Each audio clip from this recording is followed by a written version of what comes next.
आप सभी के हृदय में विराजमान परमात्मा को मेरी राम राम। राम सीता और लक्ष्मण के साथ दशरथ से अब अनुमति लेने आए हैं वन जाने के लिए। पहले तो दशरथ राम को समझाते हैं, राम नहीं मानते। फिर दशरथ सीता को समझाते हैं, वनों के कष्ट बताते हैं।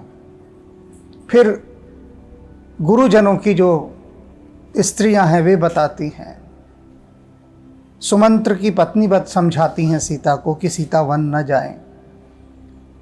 अन्य सभी राम की माताएं भी और राज परिवार की स्त्रियां भी सीता को यही समझाती हैं कि वनवास तुम्हें थोड़ी ना मिला है। और सीता चुपचाप बिना कोई उत्तर दिए उनकी बातें संकोचवश सुन रही हैं।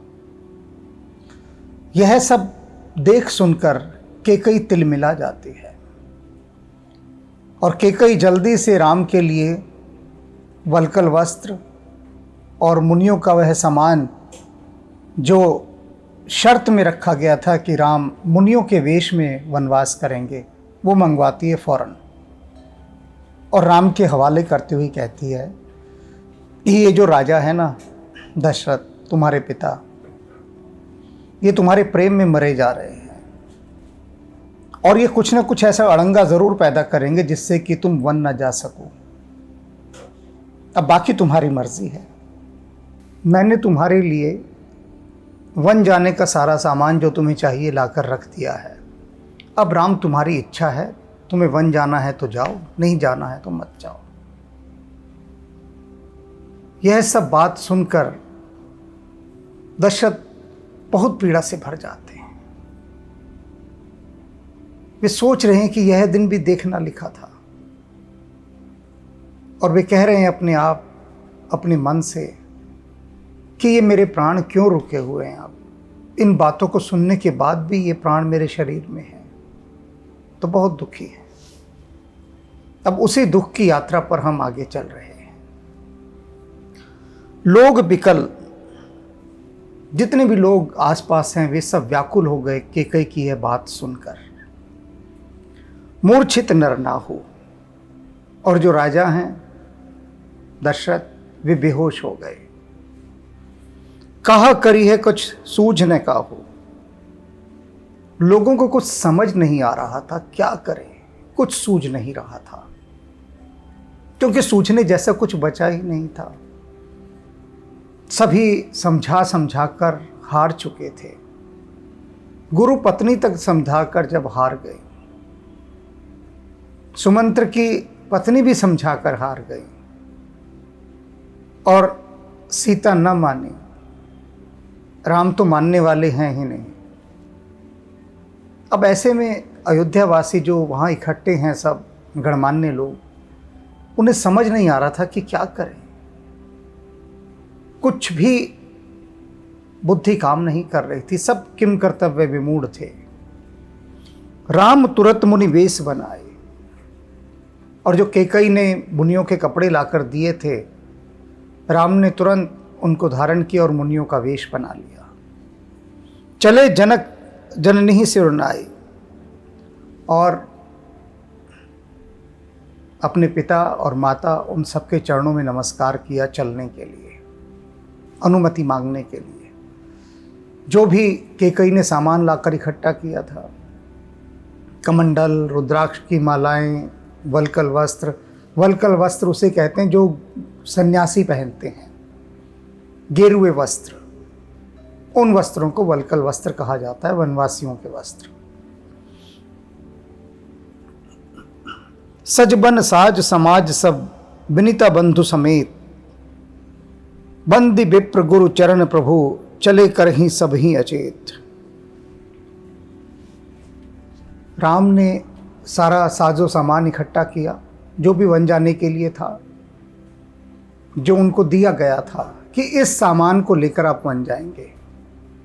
अयोध्या के राज महल से कोई सामग्री आप नहीं ले जा सकते। जो वनवास की शर्त थी वो थी विशेष उदासीन होकर जाना है। अर्थात एक तिनका तक आप राजमहल से नहीं लेकर जाएंगे, वही लेकर जाएंगे जो कैकेयी दे रही है। और ऐसे में उसी सामान को राम ने इकट्ठा किया और अपने भाई और सीता के साथ वन जाने के लिए तत्पर। बंदी विप्र गुरु चरण प्रभु चले करी सबही अचेत। उन्होंने क्या किया? चलने से पहले जो भी गुरुजन थे, गणमान्य लोग थे, उन सबका चरण वंदन किया और सभी लोगों को अचेत करते हुए चले गए, क्योंकि राम का जाना सबको मूर्छित कर गया, बेहोश कर गया, अचेत हो गए, सबके होश उड़ गए। निकस वशिष्ठ द्वार भय ठाड़े। राजमहल से राम निकल चुके हैं वन जाने के लिए, किंतु उससे पहले गुरु के द्वार पर पहुंचे हैं, गुरु वशिष्ठ के द्वार, उनके घर के बाहर। देखे लोग विरह दव ठाड़े। और क्या देखते हैं कि लोग उनके दरवाजे पर खड़े हैं और विरह की अग्नि में चल रहे हैं कि राम से विरह अयोध्या वासियों को सहन नहीं हो रहा। जहां जहां राम जा रहे हैं उनके पीछे पीछे भी लोग चल रहे हैं।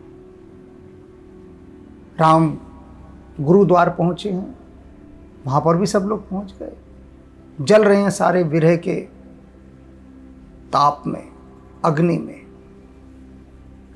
कही प्रिय बचन सकल समुझाए। राम ने उन सभी आए हुए लोगों को बहुत प्रिय वचन कहकर समझाया, धैर्य बंधाया। विप्रवृंद रघुवीर बोलाए। और उसके बाद राम ने ब्राह्मणों को बुलवाया कि उनको लेकर आओ। वे लोग आए। गुरसन कही बरसासन दीने। और गुरु से अनुमति लेकर कहकर उन्होंने उन ब्राह्मणों को वर्षासन दिया। वर्षासन कहते हैं एक वर्ष का अनाज, एक वर्ष का पूरा खर्चा पाने। राम ने अनेक ब्राह्मणों की नियुक्ति कर रखी थी जो शोध ग्रंथों का अध्ययन करते थे, जो प्राचीन ग्रंथ हैं उनको लिपिबद्ध करते थे। बहुत सारे ब्राह्मण बैठे होते थे और पहले कोई प्रेस तो थी नहीं, छापे खाने के प्रिंटिंग प्रेस में छप गया, तो पहले बहुत सारे ब्राह्मणों को वहाँ नियुक्त किया जाता था जो उनको लिपिबद्ध करते थे, शास्त्रों को लिखते थे, ग्रंथ बनाते थे। तो पहले जितने भी ग्रंथ होते थे वे सब हस्तलिखित होते थे, यानी हैंडमेड। एक पृष्ठ 50 ब्राह्मणों को दे दिया जाता था, सुंदर लिखाई होती थी और 50 ब्राह्मण बैठे हैं पंक्ति से और उस एक पृष्ठ को लिख रहे हैं। जब वे उस पृष्ठ को लिख लेते थे, एक व्यक्ति उनसे ले जाता था, दूसरा पृष्ठ देता था। तो इस तरह से समझो कि 50 पेज एक साथ हाथ से लिखे जा रहे हैं और फिर उनको जिल्द में बांध दिया जाता था, उनकी बाइंडिंग हो जाती थी। तो इस तरह से 50 ग्रंथ तैयार होते थे। तो ये प्राचीन काल का एक तरह से प्राचीन काल की मैनुअल प्रिंटिंग प्रेस थी, इसे समझें। और उन लोगों को कुछ और नहीं करना होता था, बस ग्रंथ लिखने होते थे। फिर ऐसे ही एक वर्ग ऐसा था जो नए नए शोध करता था, रिसर्च वर्क करता था।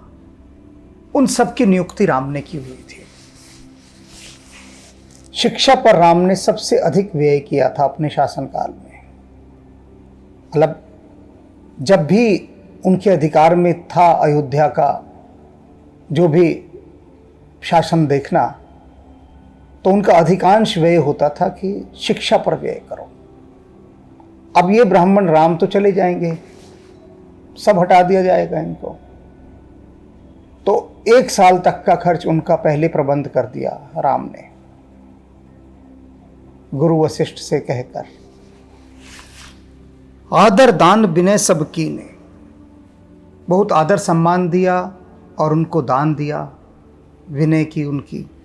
जाचक दान मान संतोषे।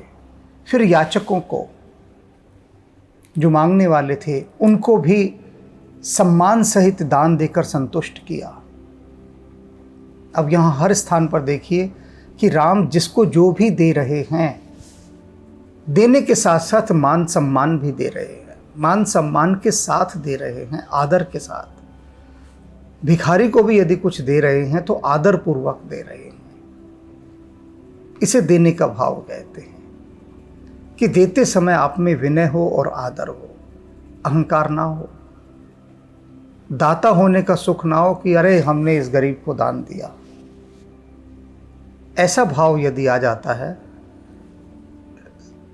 तो वह भक्ति नहीं बढ़ाएगा, अहंकार बढ़ाएगा।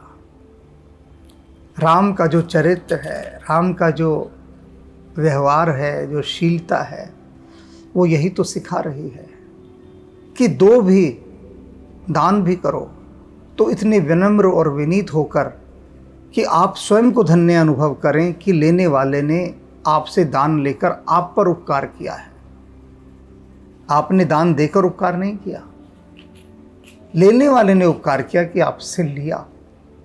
ये भावना, स्वयं को धन्य अनुभव करना है कि धन्य भाग सेवा का अवसर पाया, कि उसने अवसर दिया कि मैं किसी की सेवा कर सका, उसकी कृपा है। जाचक दान मान संतोषे, मीत पुनीत प्रेम परतोषे। और जो मित्र थे, ऐसे मित्र जो पवित्र मित्र थे इनके, उनको पुनीत प्रेम परतोषे, अपने पवित्र प्रेम से उनको संतुष्ट किया, धैर्य बंधाया, गले लगाया, मित्रों के साथ बहुत प्रेम से उन्होंने विदा मांगी। दासी दास बोलाए बहोरी, और फिर अपने दासी दासियों को बुलवाया, जो भी सेवक थे उनकी सेवा में रहते थे, विश्वस्त सेवक जो होते हैं, क्योंकि ये तो साथ जाएंगे नहीं। अब टर्म और कंडीशंस ऐसी हैं, शर्तें ऐसी हैं कि कोई राम के साथ नहीं जाएगा सेवक, ना कोई सेविका, कोई हेल्पर नहीं। दास दास बोलाए बहोरी, गुरु ही सौंप बोले कर चोरी। और उन सबको जो अपने निजी सेवक थे, इनके विश्वस्त सेवक, उन सबको लाकर गुरु वशिष्ठ को सौंप दिया।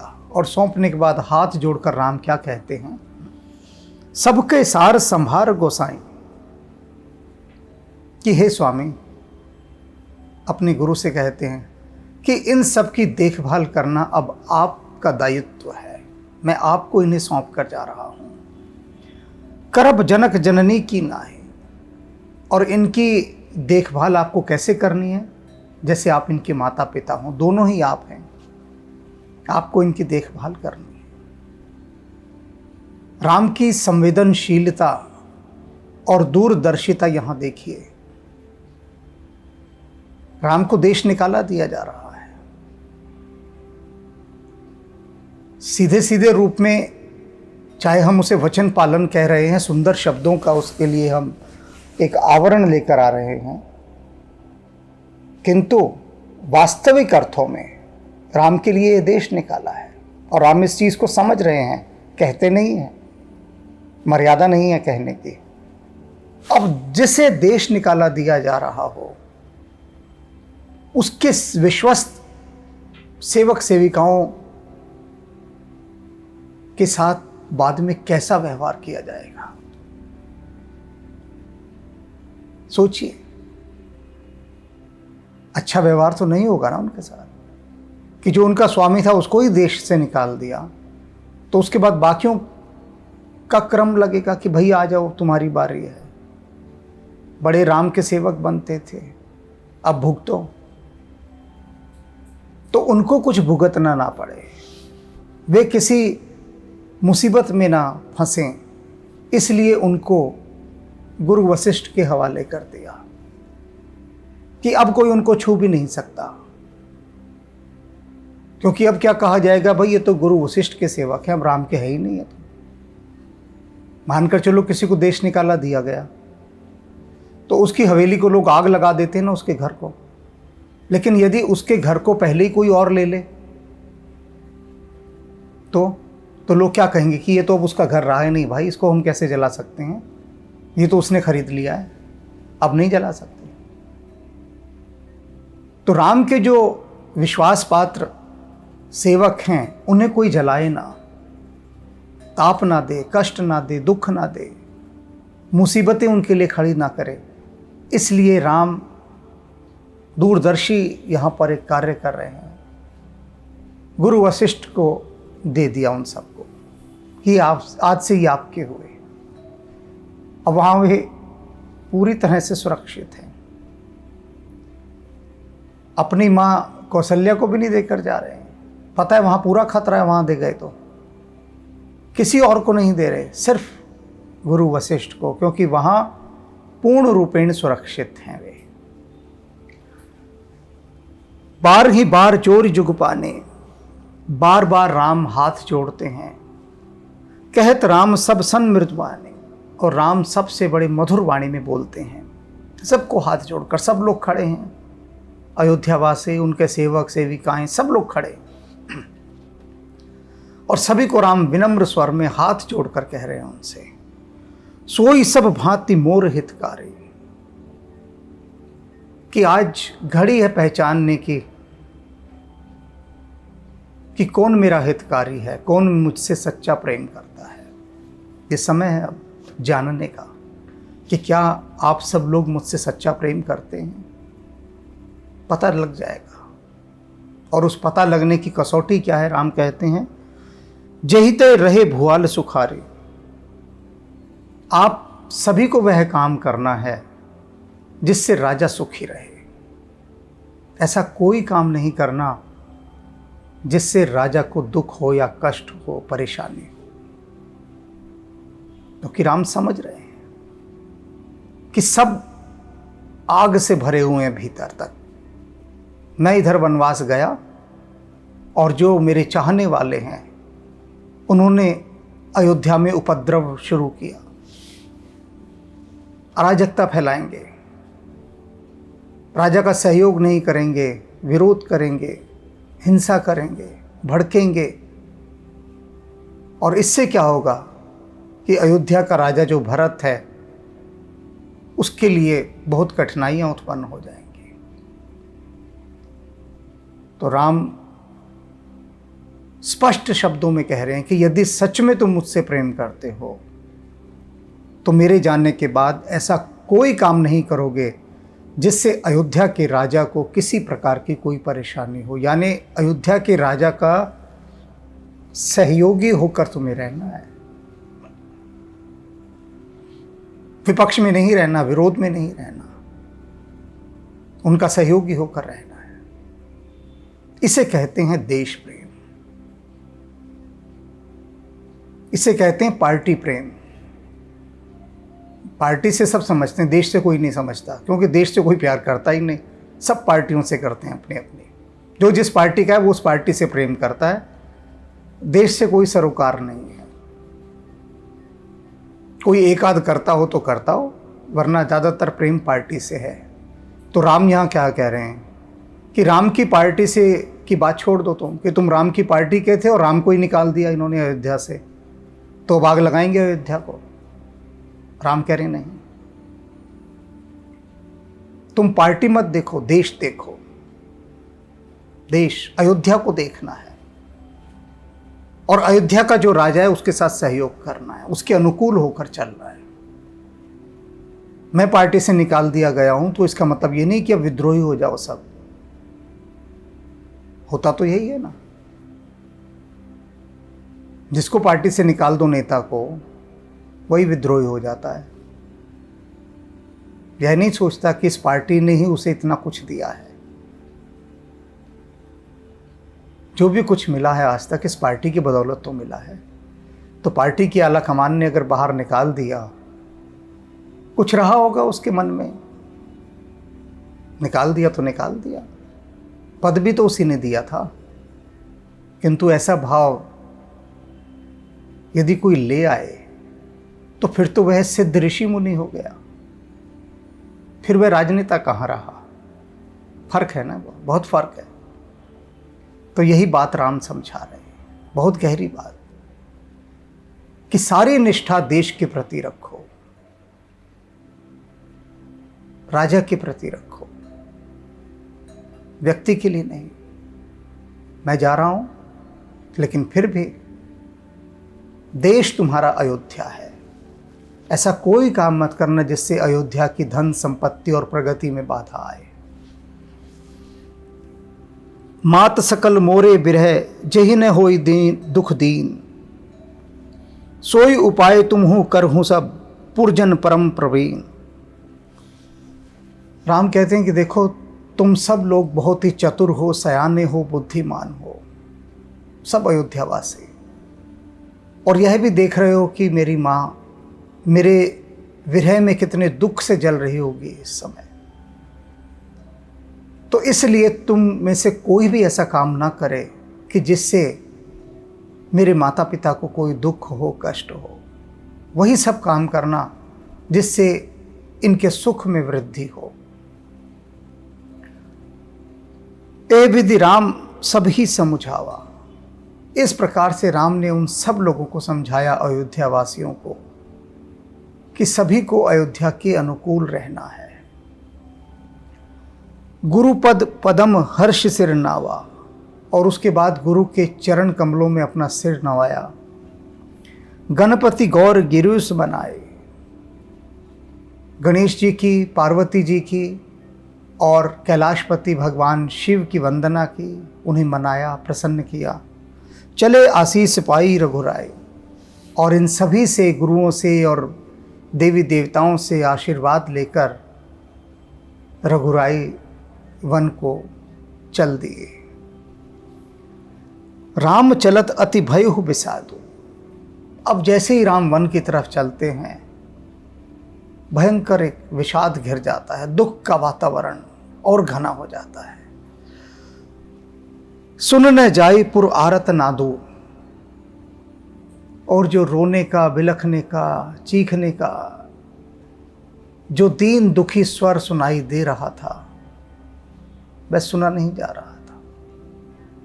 बहुत ही हृदय विदारक दृश्य था कि राम अब चल दिए वन की ओर, और सारे अयोध्यावासी रो रहे हैं, चीख रहे हैं, चिल्ला रहे हैं, विलाप कर रहे हैं, बिलख रहे हैं।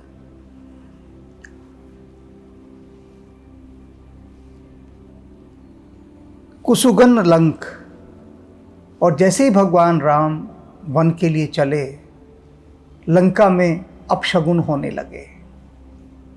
अवध अति शोकु, अवध में शोक का वातावरण छा गया। कहाँ क्या क्या होने लगा। जैसे ही राम का पहला कदम वनवास की ओर उठा, अयोध्या छोड़ने के लिए, वैसे ही प्रकृति ने अपना खेल शुरू कर दिया। क्या खेल शुरू किया कि लंका में बहुत सारे अपशगुन होने लगे। क्यों होने लगे भाई? कि राम का ये वनवास की ओर चरण बढ़ाना लंका के विनाश का सूचक था। तो विनाश के बादल अब लंका में मंडलाने लगे हैं, तो अपशगुन होने लगे, और अयोध्या वो शोक में डूब गई। हर्ष विषाद विबस सुरलोकु, और जो देवलोक था, स्वर्गलोक, वहाँ पर दोनों ही वातावरण थे। हर्ष का भी था, खुश थे बहुत लोग कि अच्छा है राम को वनवास मिल रहा है, क्योंकि सारी देवताओं की तो ये सब कुछ योजना थी कि राम वनवास के लिए जाएं। वे बहुत प्रसन्न हैं कि राम को वनवास मिल रहा है, राक्षसों को मारेंगे, राक्षस मरेंगे तो देवता चैन पाएंगे।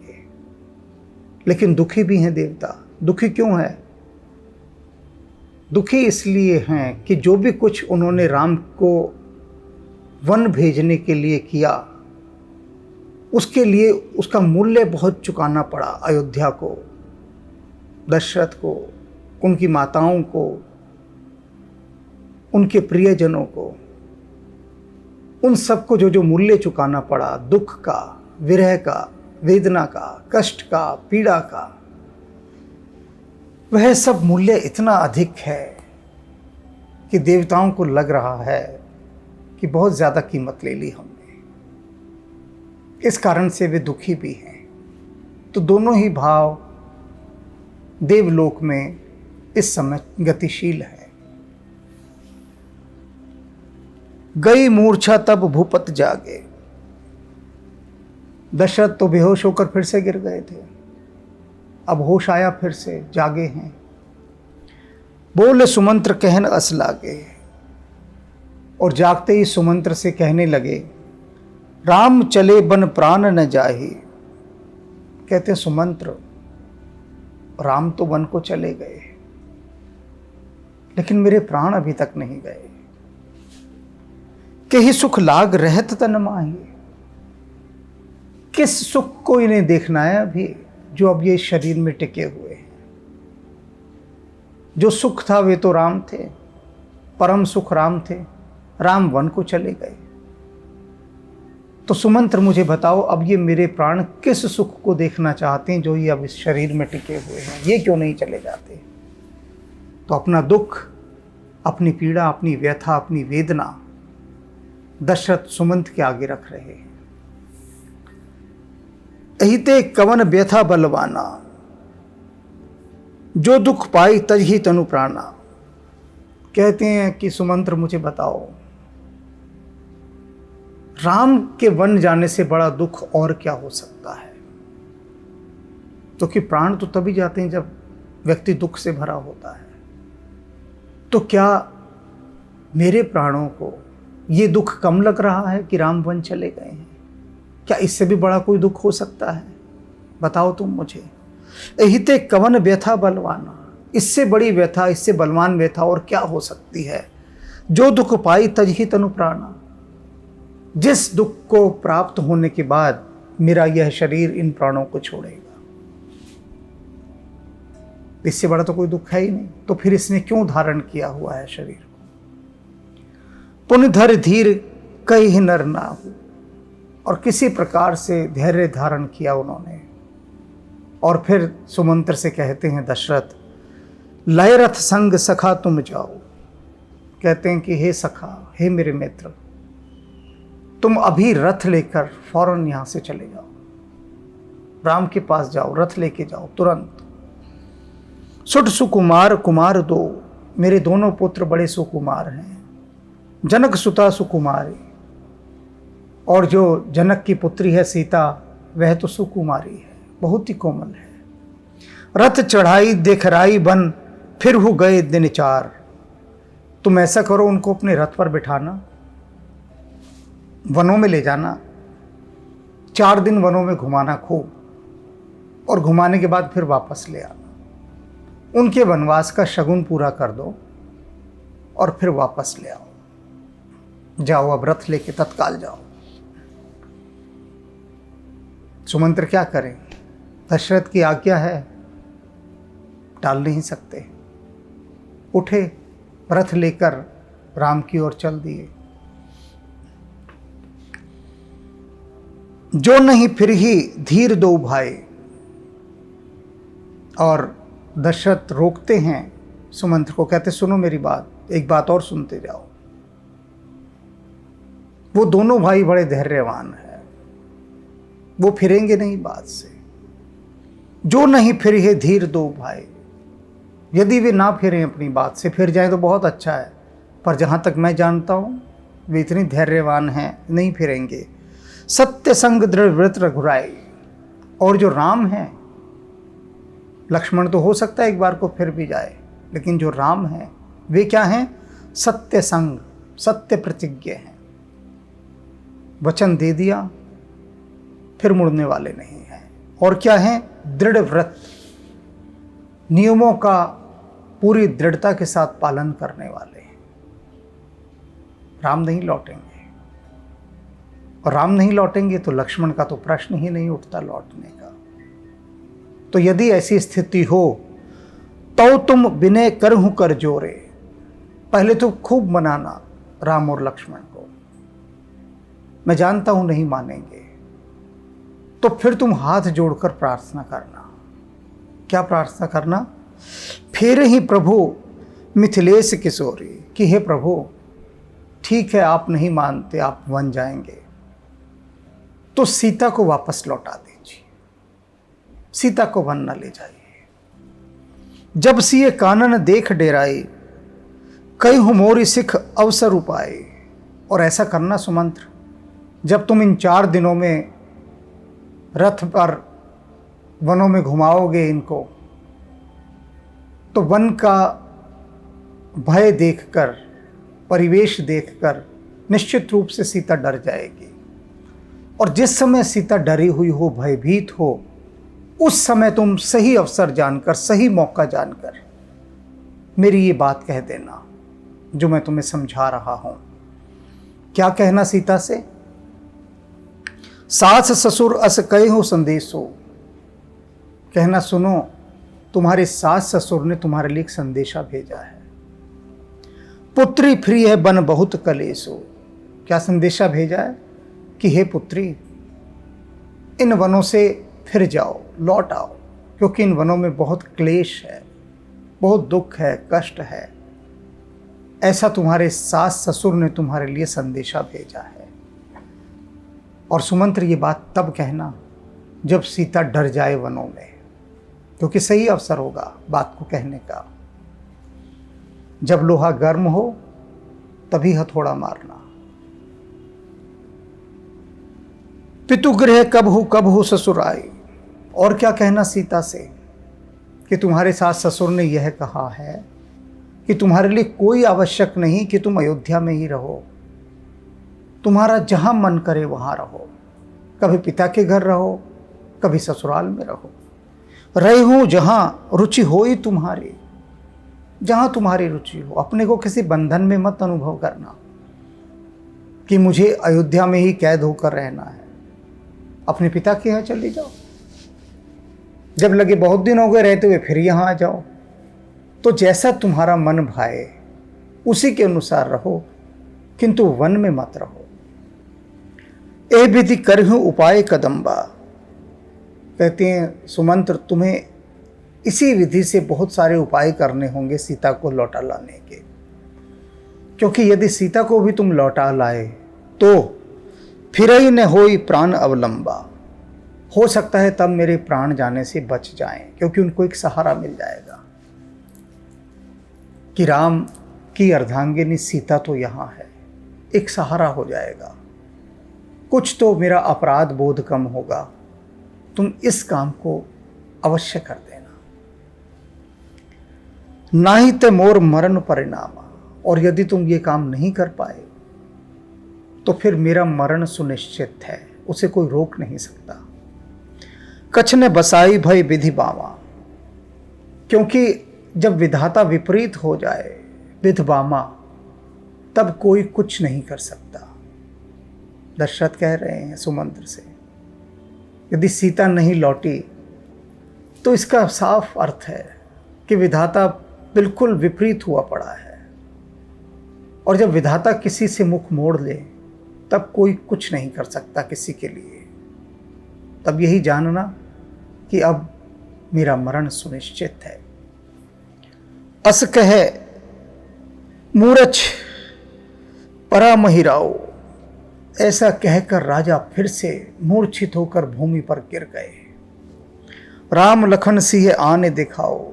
और एक ही बात कहते हुए भूमि पर गिरे, मूर्छित होने से पहले, कि अरे कोई मुझे राम, सीता और लक्ष्मण इन्हें फिर से दिखा दो, कोई राम, सीता और लक्ष्मण को बुला दो।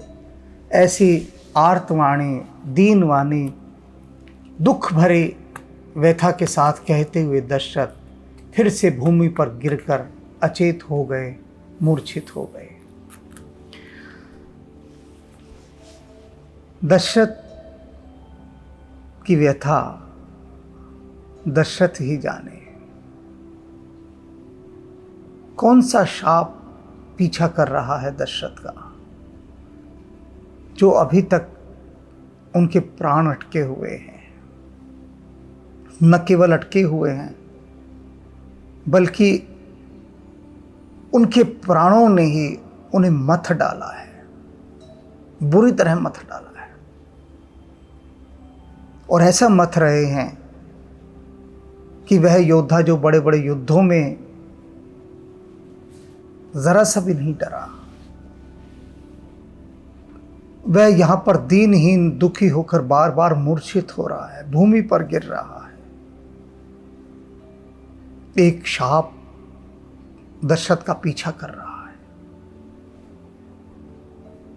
बरसों पुराना शाप है ये, बरसों पुराना शाप। ये शाप दशरथ को तब मिला था जब वे युवराज थे। दशरथ का जब विवाह भी नहीं हुआ था, राजकुमार थे दशरथ। उस समय दशरथ को ये शाप मिला था जो आज फूट कर सामने आया है। और उस शाप को यदि जानना है आपको, तो कहूँगा आपसे कि वनवास उपन्यास का अध्ययन कीजिए। तुलसीदास जी की राम कथा तो आप सुन ही रहे हैं, लेकिन हनुमान जी ने जो एक अलग भीतरी गहराइयों के साथ, मन की वेदनाओं के साथ, अंतर्मन के भीतर प्रवेश दिलाकर मुझे इन महान पात्रों की जो लिखवाया, वह भक्तों के लिए विशेष रूप से पठनीय है। हनुमान जी ने एक ही काम किया कि जितने भी पात्र हैं राम कथा के, उनके हृदय में ले जाकर मुझे खड़ा कर दिया और कहा, देख हृदय के भीतर क्या चल रहा है और लिख। तो वह सब यदि अनुभव करना हो, इसमें मेरी कोई बड़ाई नहीं है, कोई भी बड़ाई, सब कुछ हनुमान जी का है। जो भी साधक, भक्त, प्रेमी इन आध्यात्मिक उपन्यासों को भी पढ़ रहे हैं, ये उनका कहना है कि उन्हें ऐसा लगता है कि जैसे संसार सामने से हट गया हो और वे हजारों वर्ष पहले राम के उसी काल में पहुंच गए हों और राम उनके सामने खड़े हैं और वे हिस्सा हैं, विटनेस हैं, साक्षी हैं उस सारे दृश्य का जो घट रहा है।